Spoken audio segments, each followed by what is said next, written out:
Hey Dave, so much of the reading of the Life's Library book and podcast workshop and singing with choirs and seeing John Green's video where he interviews Michelle Obama on childhood moments has me thinking about these moments that stick. Moments in the past we still remember really well that actually shaped us in central ways, and how to navigate that. And this is why I'm landing in a place where I think that when we return to content or any real place that is familiar, it is the closest we can get to the origin of a memory or our real version of our past selves. It's an echo of ourselves and what we've committed to in the past. About 7 years ago for me during 9th grade, I had my second term as a state officer for New York FCCLA. This is the actual program from that conference, and the theme is Journey Around the World with FCCLA, and it connects so much to the topic right now regarding maps and belonging and travel and everything. Interestingly, I'll be returning to Calico, New York for the State Leadership Conference this upcoming week starting on Wednesday, and I'll be facing the familiar and unfamiliar. I'll feel belonging to some degree, and I'll feel a little bit lost because things change. Like I'm returning to a chapter in my life, or a fictional story, or a journal entry, or a video that I've made. I've gone from being the impresario of an experience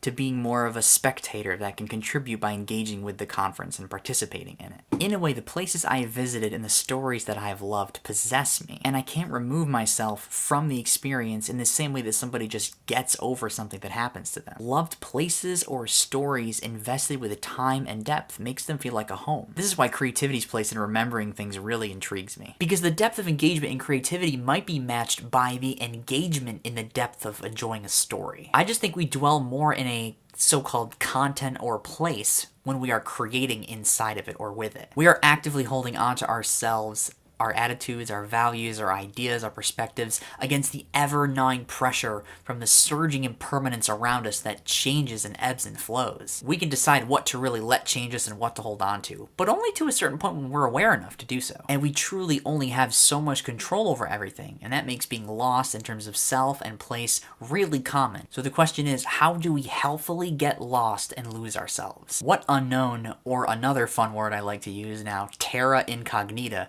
do we allow to shape us? Dave, I'm using a lot of questions again. Sometimes the questions say more than the answers do. I really think it's more about the invisible things that we hold on to. Those might be more fragile and impermanent than the real things we hold on to. Powerful stories and places and more are reminders of what is worth holding on to and what is unnecessary that we should let go, and also what is always far away. We can be okay with understanding the distance of longing without the need to close it up. Letting the unnecessary go is what soulmate causes being rich in loss. She also says that we hardly know our depths. And I agree with her. It's worth having many reminders around of who to choose to be consistently. Everything I've created individually and collectively is a reminder, and it matters to me. The key is awareness. It's okay to need reminders. Have a great day, Dave, and I'll see you Thursday.